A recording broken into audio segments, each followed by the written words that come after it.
in Bihar? Look, it's a question of leading at the moment. Yes, they're leading by a rather large margin, but let's wait for the Election Commission to discuss and disclose the results.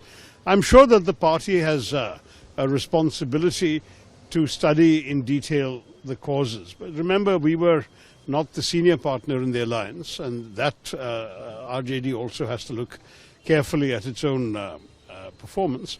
But I will say that on a matter like this, it's very important that we look at the totality of our performance. You know, elections are about a number of factors. There is, of course, the popular mood, there is the question of organizational strengths and weaknesses, there is the question of the messaging, a lot of issues which will have to be looked at and to see what went right, what went wrong.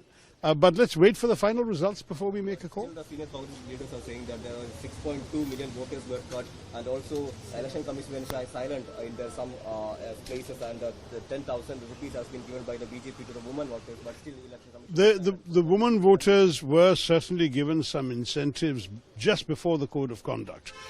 Whether we like it or not, unfortunately, that is legal under our laws. It's from the day of the announcement of the elections that you can no longer do that.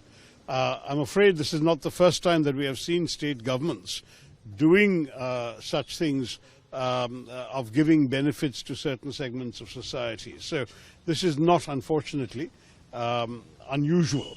I can't say it's a healthy practice. I don't think it's a healthy practice, but we saw something quite similar in Maharashtra as well, and we've seen it in other states in the past.